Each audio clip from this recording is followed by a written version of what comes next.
Hola, ¿cómo están? Bienvenidos. Hoy vamos a trabajar acá un cuestionario con preguntas actualizadas sobre la asignatura de química. Entonces, con esto pues vamos a prepararnos para la prueba Saber Grado 11. Entonces, la metodología va a ser la siguiente. Voy leyendo la pregunta, ustedes siguen conmigo la lectura, se concentran en cada pregunta.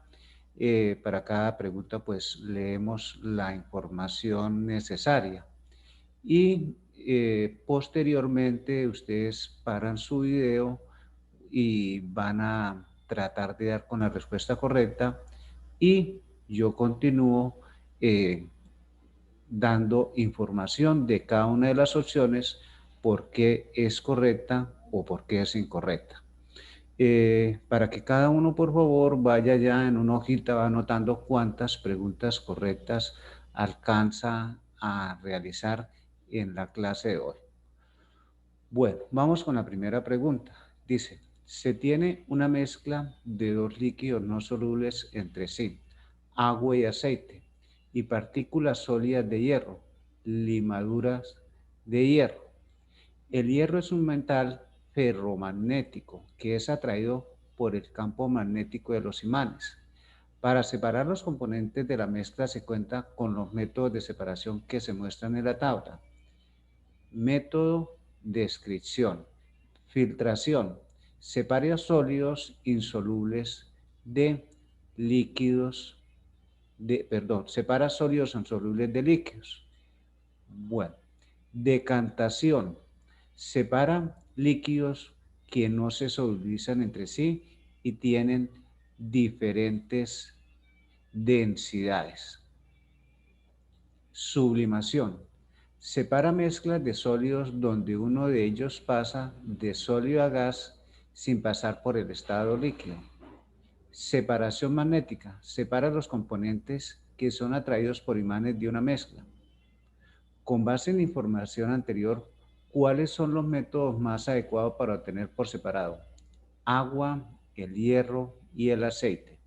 A. Separación magnética de decantación. B. Filtración y separación magnética. C. Filtración y sublimación. D. Separación magnética y sublimación. Bueno, vamos entonces a buscar la respuesta correcta. Bueno, vuelvo a leer nuevamente el conector. ¿Cuáles son los métodos más adecuados para obtener por separado el agua, el hierro y el aceite? Empecemos con la A. Dice, separación magnética y decantación. Por separación magnética podríamos sacar el hierro, como nos lo escribe acá, eh, que el hierro es un metal ferromagnético atraído por el campo magnético de los imanes. Entonces, por separación magnética sacamos el hierro y nos queda agua y aceite. Agua y aceite, ojo, dice acá decantación. En la tabla dice separa líquidos que no se solubilizan entre sí y tienen diferentes densidades. Y eso es el agua y aceite. Líquidos que no se solubilizan entre sí y tienen diferentes densidades. Recuerden que el agua tiene mayor densidad y el aceite tiene menor densidad. Y por eso el aceite flota sobre el agua. Por lo tanto, esa sería la respuesta correcta. Miremos la B. Dice filtración. Bueno, por filtración podríamos sacar las limaduras de hierro. Entonces nos quedaría agua y aceite. Ahora, separación magnética, agua y aceite, no se puede realizar porque ninguno de los dos tiene esas propiedades ferromagnéticas para ser atraídos por el campo magnético de un imán. Ahora, miremos la C. Dice filtración y sublimación. Filtración, nuevamente, podríamos sacar las limaduras de hierro. Nos quedaría agua y aceite. Pero por sublimación, según la tabla, mire, se separan, ojo, sólidos donde uno de ellos pasa al estado gaseoso sin pasar por el estado líquido. Ojo, separa mezclas de sólidos. Y acá no nos está quedando mezcla de sólidos, sino nos está quedando una mezcla heterogénea de dos líquidos inmiscibles. Por lo tanto, la C es incorrecta. De separación magnética y sublimación. Nuevamente, separación magnética, podríamos sacar las limaduras de hierro y nos quedarían nuevamente agua y aceite, que ya lo dijimos anteriormente, agua y aceite son líquidos invisibles y no son mezclas de sólidos donde se utiliza la sublimación. Por lo tanto, entonces la respuesta correcta, la A, como ya lo habíamos establecido. Muy bien, cada uno pues va mirando allá cómo le fue en esa pregunta. Vamos a la pregunta número 2. Dice, en la tabla se muestra la configuración electrónica de un átomo y de un ion. Entonces, el átomo de neutro, el ion aluminio. La configuración electrónica del aluminio neutro, la tenemos acá, y la configuración electrónica del ion aluminio. Bueno, teniendo en cuenta que el estado de oxidación de un átomo se determina conociendo los cambios en el número de electrones de la configuración electrónica respecto al átomo neutro, se puede afirmar que el estado de oxidación del ion de aluminio es de +3. ¿Por qué? A. El último nivel de energía de su configuración electrónica es 3. B. Tiene 3 electrones menos en su configuración electrónica que el aluminio. C. Tiene 3 electrones más en su configuración electrónica que el aluminio. D. El número total de electrones en su configuración electrónica es 3. Bueno, entonces vamos a mirar cuál es la posible respuesta correcta. Bueno, entonces nos vamos nuevamente acá. Dice el conector, se puede afirmar que el estado de oxidación del ion aluminio es de +3. ¿Por qué? A ver, la A. Porque el último nivel de energía de su configuración electrónica es 3. A ver, miremos el ion aluminio, su configuración electrónica. Su configuración electrónica me está mostrando que solo tiene 2 niveles de energía. Recuerden que ese numerito, mire, que estoy señalando ahí, se llama el coeficiente y ellos me indican el nivel de energía. Entonces, coeficiente 1 indica que es del nivel 1. Coeficiente 2 indica el nivel 2. El ion aluminio, por lo tanto, según su configuración electrónica, solo tiene 2 niveles de energía. Por lo tanto, la A sería incorrecta. Miremos B. Dicen, tiene 3 electrones menos en su configuración electrónica que el aluminio. Miremos a ver si es cierto. Ojo, el ion aluminio tiene 6, 2, 8 y 2 son 10. Tiene 10 electrones el ion aluminio. Miremos el aluminio neutro, ¿cuántos electrones tiene? 1, 3, 6, 9, 2, 11 y 2, 13. Entonces, esto sí es correcto, mire. Tiene 3 electrones menos en su configuración electrónica que el aluminio, mire. Tiene 10 y el aluminio neutro tiene 13 electrones. Veamos la C porque es incorrecta. Dice, tiene 3 electrones más en su configuración electrónica que el aluminio. Esto es lo contrario a lo que es la respuesta correcta. Ojo, tiene 3 electrones menos. Por lo tanto, esta palabrita acá lo hace que esa afirmación sea incorrecta. La D, el número total de electrones en su configuración electrónica es 3. Eso es totalmente falso porque, como vemos, en la configuración electrónica del ion aluminio nos indica que tiene 6, 8, 10 electrones. Muy bien, la respuesta correcta, la B. Bueno, vamos a la pregunta número 3. Dice, un grupo de estudiantes se pregunta, ¿cuál es la concentración más baja de azúcar de mesa que puede detectar las personas en una disolución dulce? Para ello, preparan 8 disoluciones de azúcar con distinta concentración y deciden preguntarle a 4 individuos si son o no son capaces de detectar el sabor dulce en estas disoluciones. Los resultados se muestran en la tabla. Bueno, en la tabla entonces, acá vemos, en la parte izquierda viene la concentración de azúcar en milimolar, aumenta de arriba hacia abajo. Acá en la parte derecha están los 4 individuos. Entonces, ojo, entonces para leer acá la tabla, por ejemplo, cuando se agrega una concentración de 1 milimolar de azúcar, ninguno de los 4 individuos detecta el sabor dulce. Bueno, acá, si miramos la tablita, cuando se le agregan 50 milimoles de azúcar, todos los individuos detectan el sabor dulce. Dice, teniendo en cuenta la pregunta de investigación de los estudiantes y los resultados que obtuvieron, ¿cuál es la concentración mínima a la que se empieza a detectar el sabor dulce? A, 1 milimolar, B, 50 milimolar, C, 10 milimolar, D, 15 milimolar. Miremos nuevamente. ¿Cuál es la concentración mínima a la que se empieza a detectar el sabor dulce? Entonces, miremos a ver la A, 1 milimolar. Ojo, 1 milimolar, ninguno detecta el sabor dulce, ¿cierto? Mire. B, 50 milimolar. Ojo, 50 milimolar.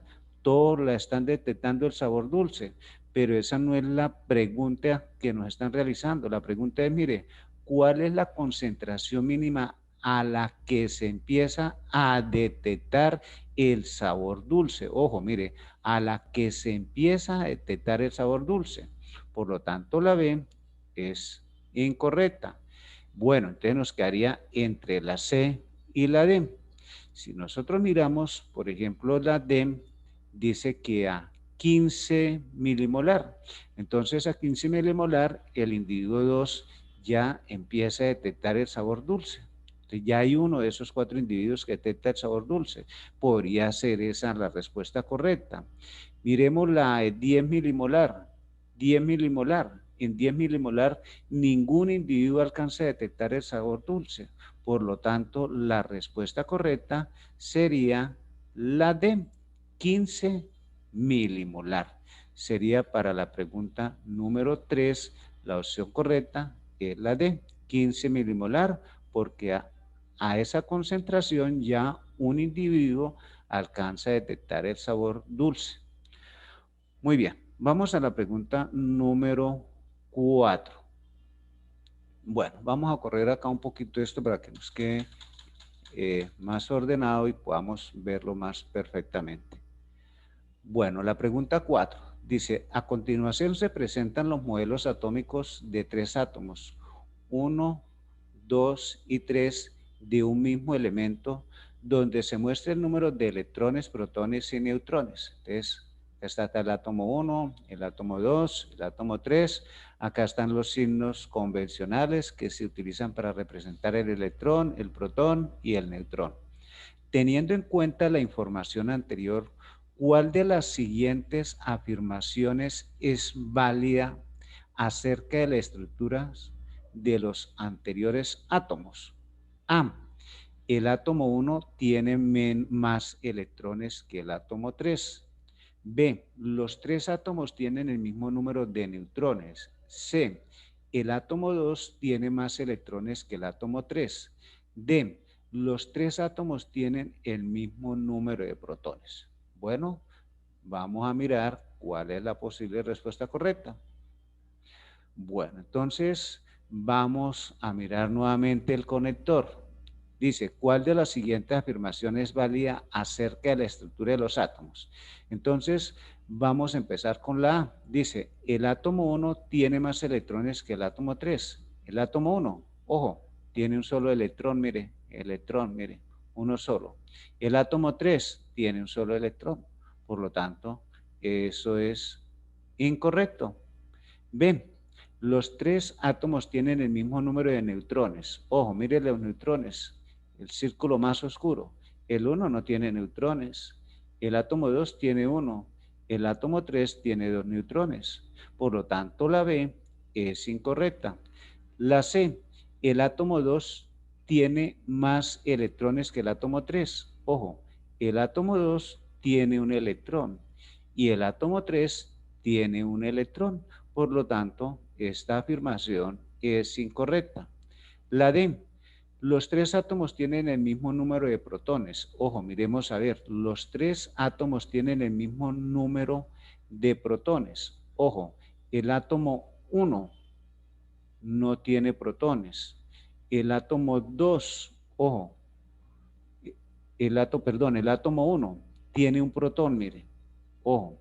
El átomo 2 tiene un protón, mire, y el átomo 3 tiene un protón. Por lo tanto, la respuesta correcta sería la D. Bueno, muy bien. Vamos ahora a la pregunta número 5.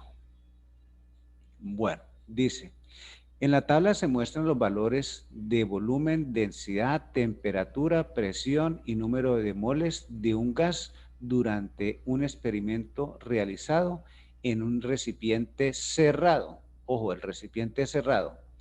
Entonces, en la tabla viene volumen en litros, la densidad en kilogramos sobre litro, la temperatura en grados centígrados, la presión en atmósfera, número de moles. Entonces, acá vemos que el volumen se mantiene constante, la densidad también se mantiene constante, la temperatura podemos observar que de izquierda a derecha está aumentando, la presión podemos también decir que de izquierda a derecha está aumentando y el número de moles del gas se mantiene constante.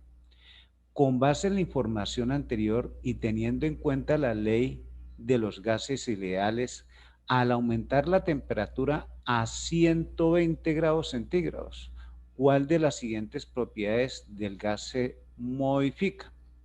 Bueno, miramos la respuesta correcta. A, el número de moles. Ojo, mire, el número de moles se mantiene constante. Por lo tanto, descartamos la A. La tabla nos muestra, mire, que la densidad se mantiene constante. Descartamos la B. La C, el volumen. Ojo, el volumen, 1 litro durante todo el proceso, mire, se mantiene constante. Y D, ojo, D habla de la presión. Ojo, si vemos la presión, mire, aumenta de izquierda a derecha. Por lo tanto, la respuesta correcta es la D. Bueno, llevamos 5 preguntas que hemos socializado. Bueno, vamos a la pregunta número 6. Dice, unos estudiantes notan que al calentar el agua pura y con cloruro de sodio, el agua con cloruro de sodio hierve a una mayor temperatura. Ellos se preguntan si la concentración de cloruro de sodio en agua afecta la temperatura a la cual hierve, punto de ebullición. Su hipótesis es que a mayor concentración de sal, mayor será el punto de ebullición. Para probar su hipótesis, ellos hacen varias disoluciones de diferente concentración y calientan cada una para registrar el punto de ebullición con un termómetro. Al analizar los resultados, ellos concluyen que a mayor concentración de sal, mayor es el punto de ebullición. Ojo, esta es la conclusión, mire. Ellos concluyen que a mayor concentración de sal, mayor es su punto de ebullición. Teniendo en cuenta la descripción de la investigación realizada por los estudiantes, ¿cuál de las siguientes carteleras presenta mejor su investigación? Entonces, acá vemos la cartelera A y acá la cartelera B. La cartelera A, vemos el título, cuál es el efecto de la concentración de cloruro de sodio sobre el punto de ebullición del agua, los resultados, a mayor concentración de cloruro de sodio, mayor es el punto de ebullición del agua, y acá vemos la conclusión, nos está mostrando una tablita donde nos muestran las concentraciones que aumentan de abajo hacia arriba, y en la columna de la derecha el punto de ebullición que aumenta de abajo hacia arriba. La B, viene el título nuevamente, El experimento dice a mayor concentración de cloruro de sodio, mayor es el punto de ebullición, la conclusión y viene el montaje de la experiencia realizada. Bueno, vamos a bajar acá un poquito para que nos quede todo en una misma hojita. Bueno, vamos entonces a continuar mirando la cartelera C y la cartelera D. Entonces, la cartelera C está diciendo, ojo, ¿cuál es el efecto de la concentración de cloruro de sodio sobre el punto de ebullición del agua? Viene el experimento, al frente está el montaje realizado, vienen los resultados, una tablita donde está en la columna de la izquierda la concentración que aumenta de abajo hacia arriba y en la columna derecha el punto de ebullición que aumenta de arriba hacia abajo. Y finalmente la conclusión que dice que a mayor concentración de cloruro de sodio, mayor es el punto de ebullición del agua.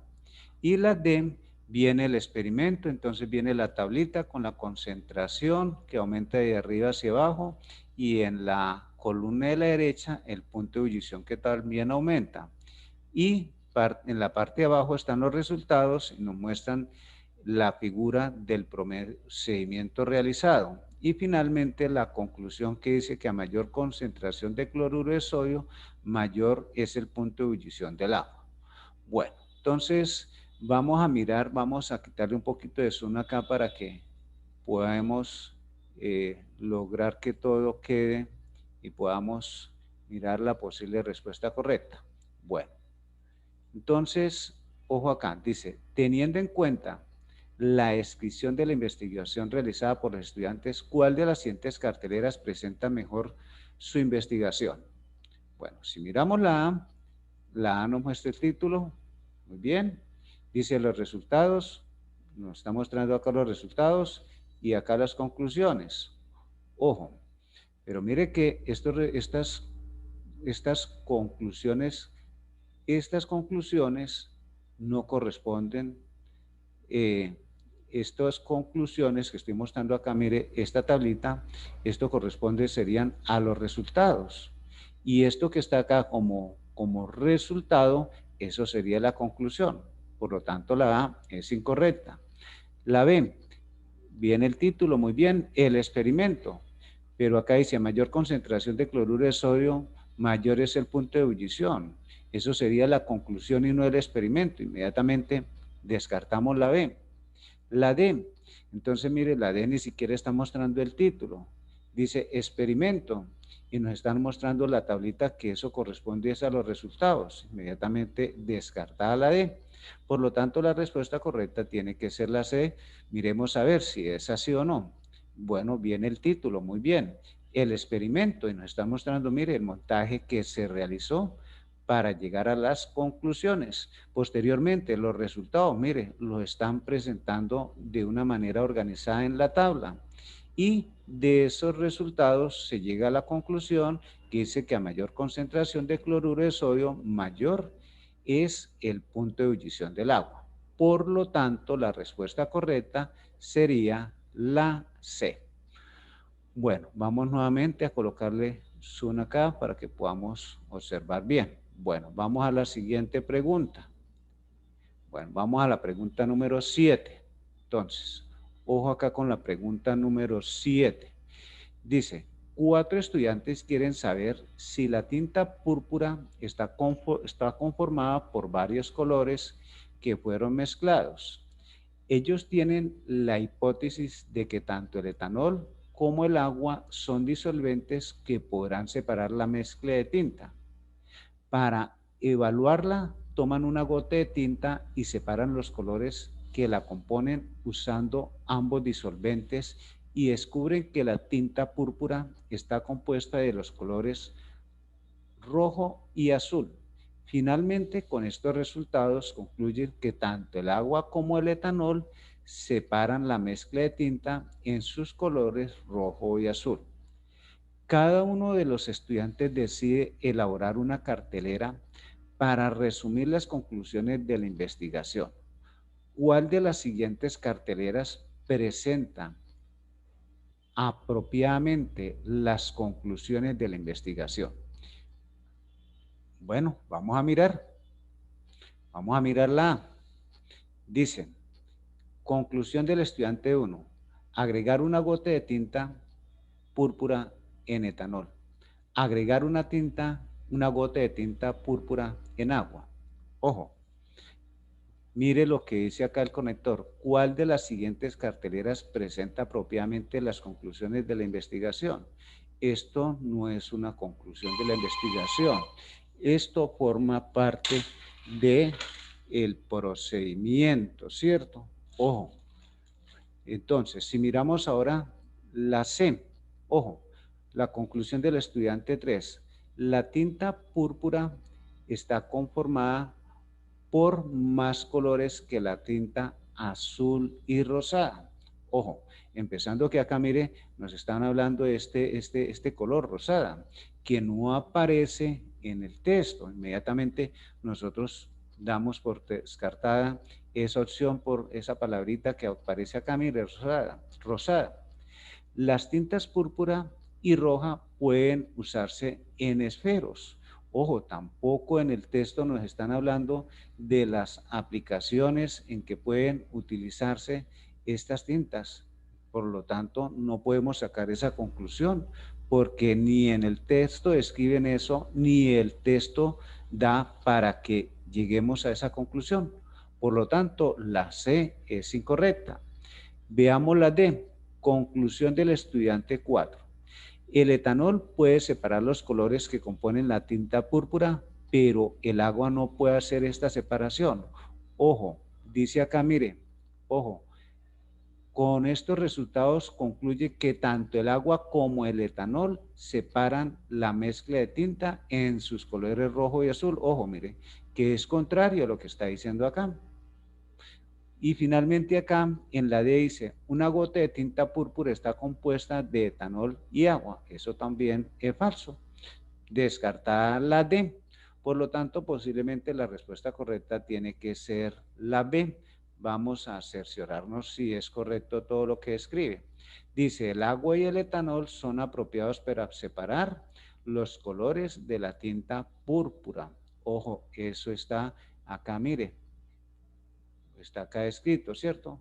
Que tanto el agua como el etanol separan la mezcla de tinta púrpura en sus colores rojo y azul. La tinta púrpura está compuesta por los colores rojo y azul. Mire, acá está establecida en el texto. Por lo tanto, la respuesta correcta sería la B. Bueno, muy bien. Vamos ahora a la pregunta número 8.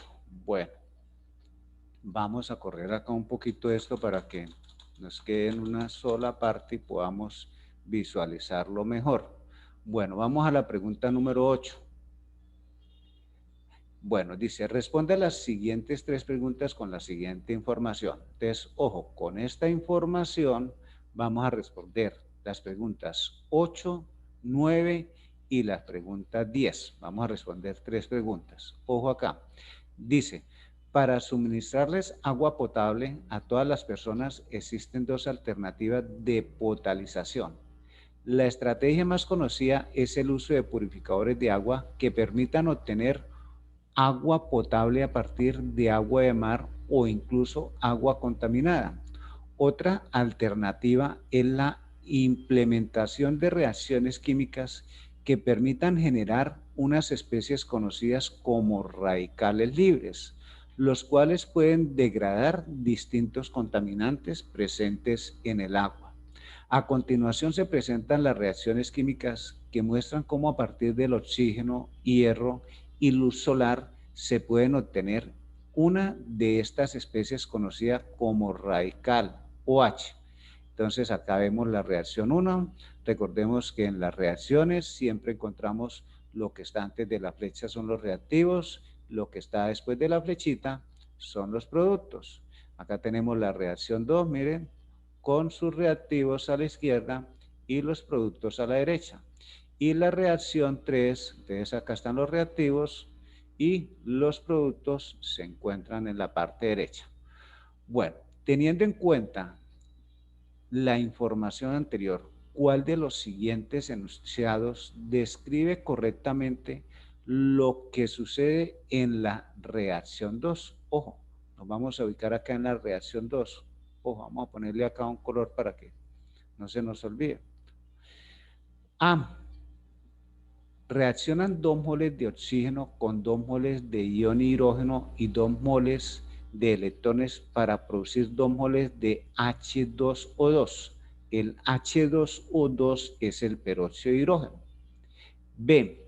Una mol de peróxido de hidrógeno se descompone en 2 moles de oxígeno, 2 moles de iones hidrógenos y 2 moles de electrones. C. Reaccionan una mol de oxígeno con 2 moles de iones hidrógeno y 2 moles de electrones para producir una mol de peróxido de hidrógeno. D. 2 moles de peróxido de hidrógeno se descomponen en una mol de oxígeno y 2 moles de iones de hidrógeno y 2 moles de electrones.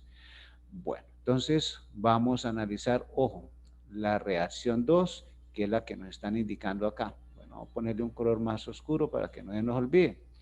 Entonces, ¿cuál de los siguientes enunciados describe correctamente lo que sucede en la reacción 2? Bueno, miramos la A. Dice, reaccionan 2 moles de oxígeno. Ojo, miremos acá, mire. Acá es como que hubiese un coeficiente de 1, ¿cierto? Mire, acá el coeficiente es 2, ¿cierto? Mire, por lo tanto, acá como no aparece ningún número, se supone que el coeficiente es 1. Entonces, una mol de oxígeno, y acá dice, reaccionan 2 moles de oxígeno, inmediatamente descartada la A. La B dice, una mol de peróxido de hidrógeno se descompone. Ojo, en la reacción 2, el peróxido de hidrógeno, mire, está acá, esta es en los productos. Ojo, se forma el peróxido de hidrógeno. Para decir que se está descomponiendo tendría que estar en los reactivos. Y acá lo que podemos afirmar es que se está formando peróxido de hidrógeno, no se está descomponiendo. Para que se descompusiera, debería estar en los reactivos. Por lo tanto, la B sería incorrecta. Si miramos la C, reaccionan una mol de oxígeno, mire, por ahí seamos bien, una mol de oxígeno con 2 moles de iones de hidrógeno, mire, eso sí es correcto, mire, 2 moles de iones de hidrógeno y 2 moles de electrones, ojo, mire, 2 moles de electrones, para producir, ojo, mire, para producir una mol de peróxido de hidrógeno. Por lo tanto, la C es la respuesta correcta. Y si miramos la D, dice 2 moles de peróxido de hidrógeno se descomponen nuevamente. Ojo, en la reacción 2, el peróxido de hidrógeno se está formando, no se está descomponiendo. Por lo tanto, es incorrecta la opción D. Muy bien, entonces la 8, la respuesta correcta sería la C. Vamos con la 9. Bueno, dice acá, teniendo en cuenta la información anterior, ¿por qué la implementación de estas reacciones puede ser una estrategia factible para descontaminar fuentes hídricas rápidamente? Dice A, porque el oxígeno y luz solar son recursos naturales abundantes y solo se necesitaría adicionar hierro al agua contaminada para producir radicales libres que se encarguen de degradar los contaminantes presentes en el agua contaminada. B, porque las reacciones mostradas indican que con solo agregar oxígeno a aguas contaminadas se puede generar la evaporación de todos los contaminantes presentes en ellas y el oxígeno se puede extraer de la atmósfera terrestre. C, porque al agregar hierro y oxígeno a las fuentes hídricas en presencia de luz solar, se pueden transformar los contaminantes del agua en compuestos que mejoren su aroma y sabor. D, porque el hierro forma una capa protectora sobre el agua y actúa como un filtro que no permite la formación de contaminantes sólidos o de radicales dañinos para el consumo humano. Bueno, analizamos cada una de las respuestas y nos vamos a mirar cuál es la posible respuesta correcta. Entonces, vamos nuevamente al conector. Dice, ¿por qué la implementación de estas reacciones puede ser una estrategia factible para descontaminar fuentes hídricas rápidamente. Ojo, miremos la D. Dice, porque el hierro forma una capa protectora sobre el agua. Ojo, en el texto no expresa ese hecho. Ni en el texto que está mostrando acá, mire, no hay información que me permita llegar a esa conclusión. Ojo, de que el hierro esté formando una capa protectora y actúa como filtro que no permite la formación de contaminantes sólidos. Por lo tanto, esto es totalmente falso. Si miramos la C, ojo, dice, al agregar hierro y oxígeno a las fuentes hídricas en presencia de luz solar, se pueden transformar los contaminantes del agua, ojo, en compuestos que mejoren su aroma y sabor. Ojo, mire lo que dice acá, mejoren su aroma y sabor. En ningún momento en el texto habla de que las contaminantes dejen de ser contaminantes y que mejoren el aroma y sabor de ellos. Lo único que está hablando es de eliminar esos contaminantes del agua, pero no que mejoren su aroma y sabor. Entonces, inmediatamente, estos dos palabritas que aparecen ahí nos indican que esa opción es incorrecta. B, dice, porque las reacciones mostradas indican que con solo agregar oxígeno a aguas contaminadas se puede generar la evaporación de todos los contaminantes presentes en ellas y el oxígeno se puede extraer de la atmósfera terrestre. Ojo, dice acá, porque las reacciones mostradas indican que con solo agregar oxígeno, oiga, que con solo agregar oxígeno a aguas contaminadas se puede generar la evaporación de los componentes. Ojo, acá en el texto no dice que solo el oxígeno, mire, dice a partir que el oxígeno, el hierro y la luz solar se pueden obtener, mire, unas especies conocidas como radicales que degradan los distintos contaminantes presentes en el agua. Por lo tanto, eso acá que nos dice la B es incorrecto. La A dice, porque el oxígeno, ahí vamos bien, la luz solar son recursos naturales, eso es cierto. Ojo, y solo se necesitaría adicionar hierro al agua contaminada, eso es correcto, para producir radicales libres que degradan los contaminantes presentes en el agua. Ojo, mire, los radicales libres de los cuales nos está hablando en el texto. Por lo tanto, la respuesta correcta sería la A. Bueno, vamos ahora a la pregunta número 10. Dice, en las reacciones 2 y 3, la sustancia H2O2, el peróxido de hidrógeno, es un compuesto. La razón por la que esta sustancia se considera un compuesto es porque, ojo, A, su carga total es cero y no tiene electrones en su estructura. B, actúa como producto y como reactivo en diferentes reacciones y solo los compuestos pueden hacer eso. C, se compone de dos elementos químicos unidos mediante un enlace. D, al reaccionar con el ion hierro, se descomponen tres elementos de la tabla periódica y solo los compuestos se descomponen. Bueno, entonces analizamos y miramos cuál será la posible respuesta correcta. En las reacciones 2 y 3, la sustancia H2O es un compuesto. Miremos las reacciones 2 y 3, si se nos olvidó. Ojo, mire, las reacciones 2 y 3, ojo, estas reacciones, mire, las reacciones 2 y 3. Ahí les estoy señalando en rojo, a ponerle en negrilla, mire.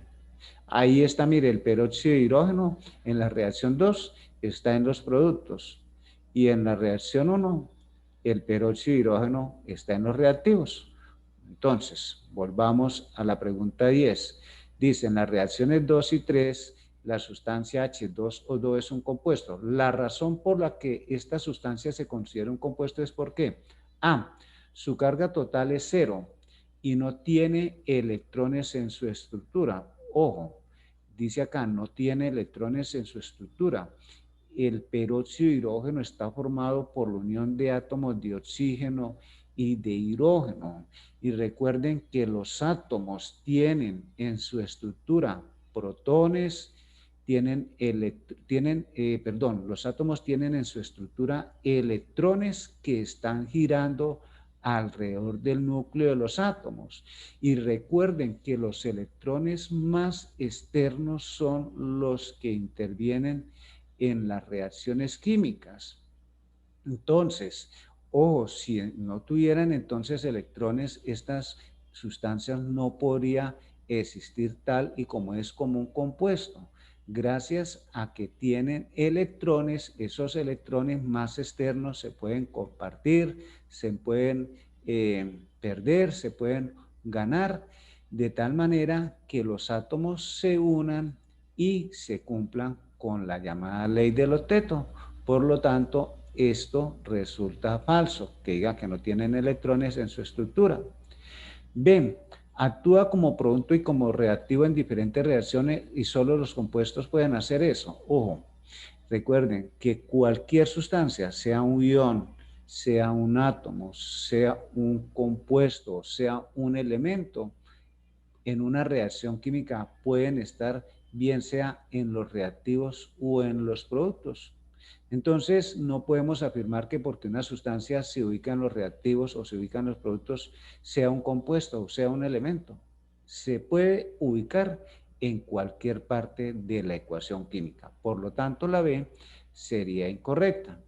Miremos la C. Dice, se compone de dos elementos químicos unidos mediante un enlace. Ahí sí es correcto. Mire, dos elementos químicos. ¿Quiénes son? El hidrógeno y el oxígeno, que están unidos mediante un enlace químico. Esa sería la respuesta correcta. La D dice, al reaccionar el ion hierro con carga más 2 se descompone en tres elementos de la tabla periódica. Ojo, mire, se descomponen tres elementos de la tabla periódica. Dice, al reaccionar con el hierro, ojo, al reaccionar el peróxido de hidrógeno con el ion hierro con carga más 2, se descomponen tres elementos de la tabla periódica. Eso es imposible porque el peróxido de hidrógeno está formado solo por dos elementos y si se descompone sería en dos elementos, el hidrógeno y el oxígeno. Nunca se iría a descomponer en tres elementos. Por lo tanto, la D es incorrecta. Bueno, vamos con la pregunta número 11. Bueno, la 11 dice, Juan toma una olla y agrega 1 litro de agua y lo mezcla con 2 cucharadas de sal.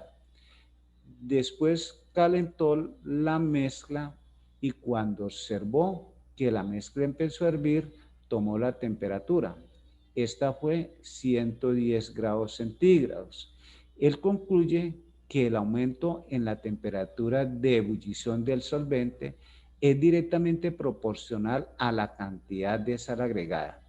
Posteriormente, en su clase de ciencias, quiso mostrarle a sus compañeros que el agua podía hervir a esta temperatura. Para esto usa el mismo termómetro y la misma olla.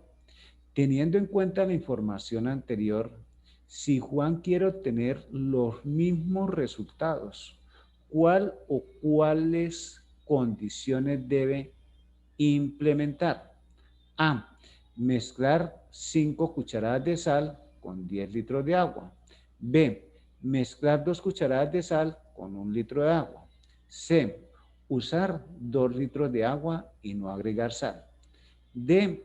Usar 3 cucharadas de sal únicamente. Bueno, entonces ahí tenemos la pregunta número 11. Vamos nuevamente a mirar el conector. ¿Cuál o cuáles condiciones debe implementar? Ojo, para obtener los mismos resultados. Miremos la D. Dice usar 3 cucharadas de sal únicamente. Imposible. Obtener los mismos resultados solamente utilizando sal y no tener en cuenta la cantidad de agua. Por lo tanto, la D, descartada. La C dice usar 2 litros de agua y no agregar sal. Ojo, si no agrega sal no podemos esperar los mismos resultados, porque miren, el experimento inicial con 1 litro de agua lo mezcló con 2 cucharadas de sal. Por lo tanto, la C es incorrecta. Si miramos la B, dicen mezclar 2 cucharadas de sal con 1 litro de agua. Ojo, 2 cucharadas de sal con 1 litro de agua. Eso fue lo que Juan hizo inicialmente. Por lo tanto, eso asegura que el resultado sea el mismo. Esa sería la respuesta correcta. Si miramos la A, dice, al mezclar 5 cucharadas de sal con 10 litros de agua. Ojo, acá dice 5 cucharadas de sal. Ojo, y acá dice 10 litros de agua. Podemos simplificar, ¿cierto? Entonces acá sacarle quinta sería 1. Acá a 10 sacarle quinta sería 2, ¿cierto? Entonces, ¿qué podría decir yo acá? 1 cucharada de sal con 2 litros de agua. Ojo acá, mire, en el enunciado o en el experimento que hizo Juan es lo contrario. Acá habla, mire, que 2 litros de agua, no, y acá es 1 litro de agua. Dice 2 cucharadas de sal y acá quedaría 1 cucharada de sal, no, es lo contrario, ¿cierto? Ojo, 1 litro de agua y 2 cucharadas de sal. Por lo tanto, la respuesta correcta entonces es la B. Bueno, vamos a la pregunta número 12. Dice, en la tabla se muestran los puntos de fusión y ebullición de 4 sustancias. Entonces, sustancia, plata, mercurio, acetaldehído, agua.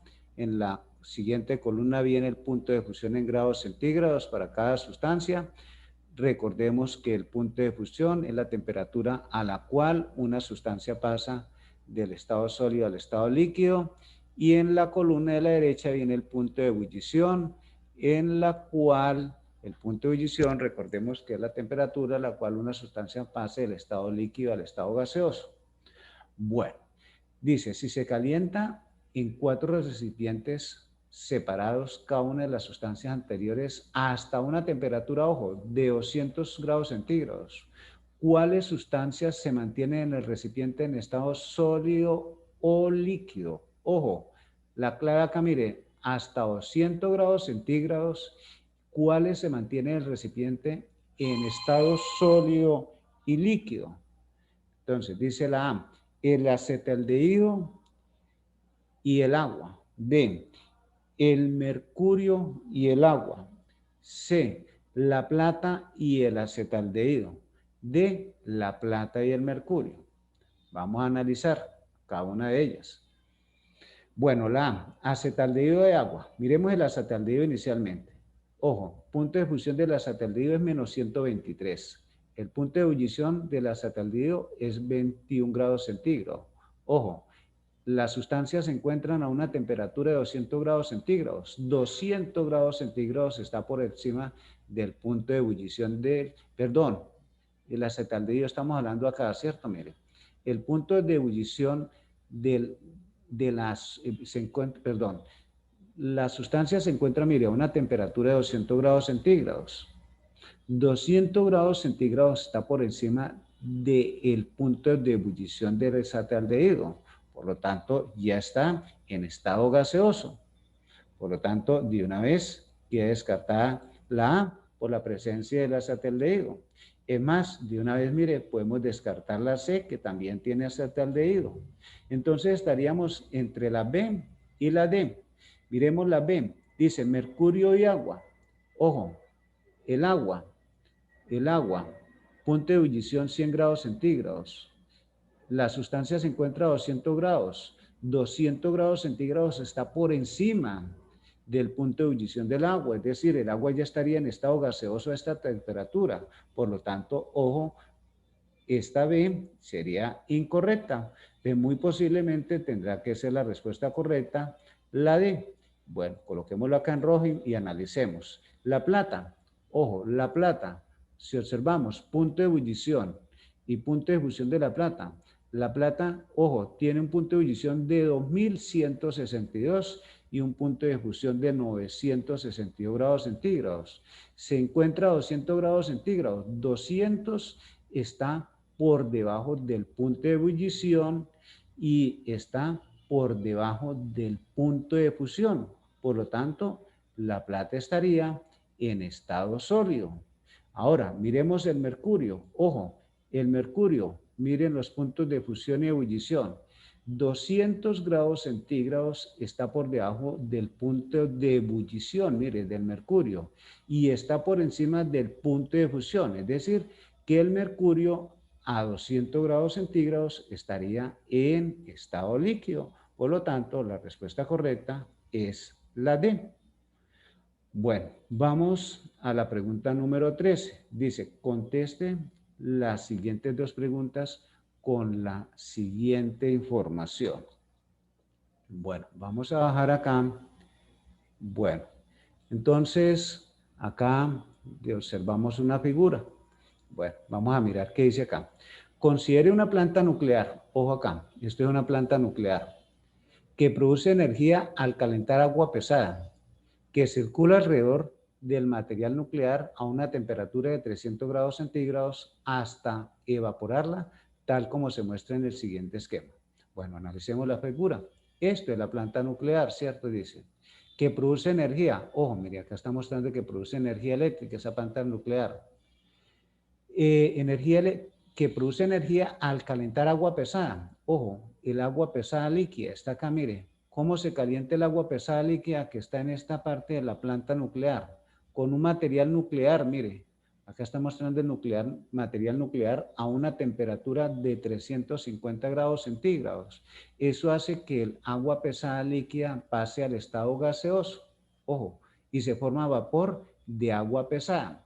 Recordemos que los gases tienden a ocupar todo el espacio disponible y sus partículas se mueven libremente y ejercen una presión sobre las paredes del recipiente y muy seguramente ese vapor de agua pesada va a mover esta turbina y entonces el vapor va a ir circulando a través de este conducto. Ojo, va circulando. Podemos mirar que acá en la parte de abajo hay una parte que se llama el intercambiador de calor.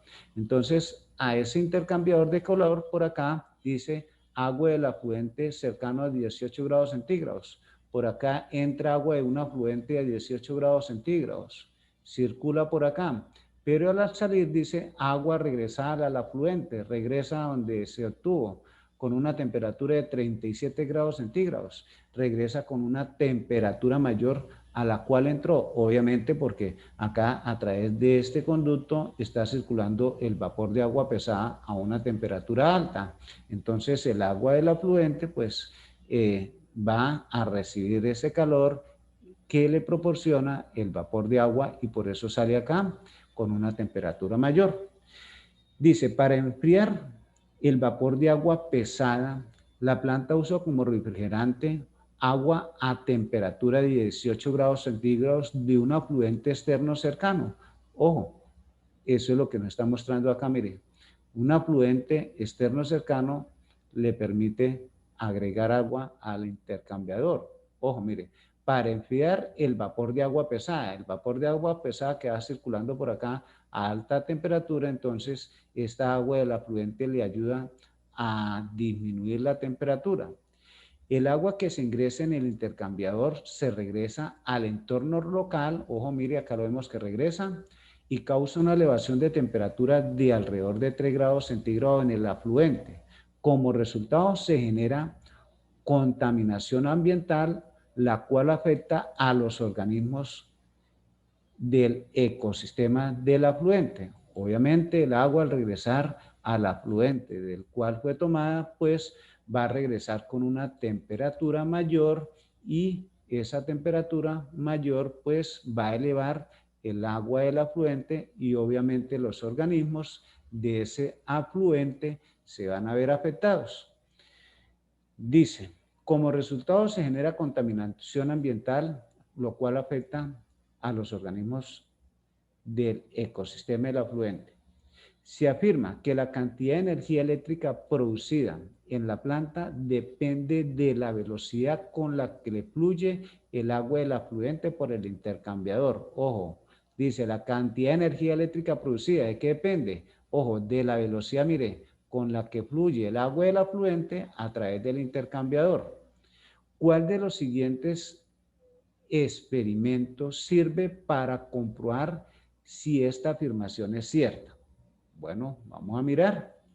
¿Cuál de los siguientes experimentos sirve para comprobar si esta afirmación es cierta? Dice, A, modificar la velocidad a la que circula el agua pesada por el material nuclear. Ojo, el material nuclear, mírelo donde está, en la parte de arriba de la figura, mire, en la parte de arriba. Ojo, y estamos hablando acá, mire, la A dice modificar la velocidad a la que circula el agua pesada por el material nuclear y medir la cantidad de energía eléctrica producida. La energía eléctrica producida, recuerden que depende de la velocidad con la que se mueve el agua del afluente a través del intercambiador. Por lo tanto, la A resulta incorrecta. B, modificar la cantidad de material nuclear en el reactor. Ojo, no dice nada el texto de la cantidad de material nuclear, simplemente nos está diciendo que tienen un material nuclear a una temperatura de 350 grados centígrados, pero no nos está hablando qué cantidad tienen ni qué efecto tenga la cantidad del material nuclear, si es mucho o si es menos, si ejerce algún efecto en el proceso. Por lo tanto, la B sería incorrecta. Ojo, modificar la cantidad de material nuclear no tiene nada que ver con lo que nos está preguntando. Entonces, miremos la C. Dice, modificar la velocidad de rotación de la turbina y medir la cantidad de energía eléctrica. Ojo, la velocidad de la turbina genera energía eléctrica, pero no nos está diciendo, no nos está mostrando acá lo que nos está preguntando acá, mire, en el enlace. Dice, ¿cuál de los siguientes experimentos sirve para comprobar si esta afirmación es cierta? ¿Cuál afirmación? Ojo, mire esta afirmación. Se afirma que la cantidad de energía eléctrica producida en la planta depende de la velocidad con la que fluye el agua del afluente por el intercambiador de calor. Por lo tanto, ojo, la C resulta incorrecta. Si miramos la D, dice modificar la velocidad del flujo del agua del afluente por el intercambiador y medir la cantidad de energía producida. Eso sí es correcto. ¿Por qué? Mire, coincide con lo que está acá, mire, estoy señalando, mire, se afirma que la cantidad de energía eléctrica producida en la planta depende de la velocidad con la que fluye el agua del afluente por el intercambiador de calor. Por lo tanto, modificar la velocidad del flujo de agua del afluente por el intercambiador y medir la cantidad de energía producida. Esa sería la correcta. Bueno, entonces vámonos ahora para la pregunta número 14. Dice, una forma de contrarrestar la contaminación en el ecosistema acuático del afluente es, entonces recordemos que, ojo que acá nos está hablando que hay una contaminación, ¿cierto? Mire, se genera una contaminación ambiental en el ecosistema del afluente. ¿Por qué? Porque el agua se toma de un afluente que puede ser, digamos, un lago, un río, que tiene una temperatura de 18, entra por el intercambiador de calor y esa agua sale con una temperatura mayor de 37 grados. Esa agua regresa nuevamente al afluente y aumenta la temperatura del afluente, el cual va a afectar a los seres vivos que ya habitan en este lugar. Entonces, veamos nuevamente, pasemos acá a la pregunta 14. Dice, una forma de contrarrestar la contaminación en el ecosistema acuático del afluente es, bueno, vamos a mirar entonces. Dice, la A, aumentar la temperatura del afluente antes de entrar en el reactor para igualarla con la temperatura de salida. No tiene sentido. Y el asunto es que el agua al afluente no regrese con una temperatura alta para que no afecte la temperatura del afluente. Eso no tiene sentido. La A sería incorrecta. B, implementar un intercambiador de calor con el aire para transmitir una parte del calor liberado a la atmósfera. Eso sí podría ser correcto, ¿cierto? Ojo, mire, implementar un intercambiador de calor con el aire. Ojo, para transmitir una parte del calor liberado a la atmósfera. Y así, de esta manera, ojo, no todo el calor se va a liberar hacia el agua que va hacia el afluente. Entonces, esta podría ser correcta, la B. Veamos la C, dice, aumentar la velocidad del agua del afluente al entrar en el intercambiador para reducir el calor específico del agua del afluente. Tampoco es correcta porque dice aumentar la velocidad del agua del afluente. Recuerde que si se aumenta el agua del afluente, ojo, decía por acá arriba, ojo, mire, dice lo que dice acá. Se afirma que la cantidad de energía eléctrica producida en la planta depende de la velocidad con la que fluye el agua del afluente por el intercambiador de calor. Ojo, entonces ahí lo que estaríamos es modificando la cantidad de energía producida. Por lo tanto, la C resultaría incorrecta. La D dice implementar un sistema que añada sal al agua antes de entrar en el reactor para cambiar el calor específico del agua. Si le agregamos sal, primero que todo va a salir agua salada que va a regresar al afluente y seguramente los organismos que viven en ese lugar están adaptados a agua que tiene cierta cantidad de sales disueltas en ella. Al aumentar la cantidad de sales va a afectar el sistema osmorregulador de esos organismos y también se van a ver afectados. Por lo tanto, la D sería incorrecta. Muy bien, y vamos a terminar acá con la pregunta número 15 que dice, un estudiante realizó el siguiente experimento. Dice, agregó 100 mililitros de agua con levadura en un recipiente y lo calentó en una estufa. Midió el volumen de agua y contabilizó el número de células de levaduras en cada 2 minutos. Los resultados se muestran en la tabla. Entonces el tiempo aumenta 2, 4, 6, 8, 10 minutos. La temperatura del agua va aumentando también paulatinamente. El volumen de agua también va aumentando, pero los primeros 6 minutos se mantiene. 8 y 10 minutos tiene un aumento el volumen de agua. El número de levaduras en los primeros 6 minutos se mantiene, pero después del minuto 8 y 10 el número de levaduras disminuye. Dice, si la tendencia se mantiene, ¿cuál será el volumen de agua a los 12 minutos? Ojo, si la tendencia se mantiene, ojo, ¿qué pasa con la tendencia del volumen de agua? Mire, disminuye, ¿cierto? Mire, inicialmente los 6 primeros minutos se mantiene, pero después del minuto 8 y 10, mire, el volumen de agua disminuye.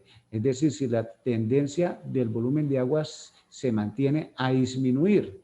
Dice A, entonces, ¿cuál será el volumen de agua a los 12 minutos? Entre 120 y 100 mililitros. Imposible, tiene que ser una cantidad menor. B, menor de 60. Por ahí se podría hacer, ¿cierto? Esa respuesta. Ojo, porque está disminuyendo. C, menor de 300 mililitros. Pero es que menor a 300 mililitros podría ser 100, ¿cierto? Podría ser 80, ¿cierto? Ojo. Por lo tanto, si nosotros miramos, esta no es muy exacta. Ojo, porque dice menor de 300, pero 300 puede ser 60, puede ser 40, puede ser 100, puede ser 120. No es muy exacta, por lo tanto no la puedo dar como correcta. Dice entre 80 mililitros y 60 mililitros. Ojo, entre 80 está por encima de 60 y la tendencia es a disminuir, por lo tanto la D también sería incorrecta. La respuesta correcta entonces sería la B. Bueno, entonces ya finalizamos por el día de hoy. Ahora les queda que cada uno de ustedes se evalúe cuántas respuestas correctas hizo de estas 5 preguntas. Bueno, nos vemos en una próxima ocasión. Espero que haya sido les haya servido este taller que hemos realizado. Muy bien, que estén muy bien todos y nos vemos la próxima clase.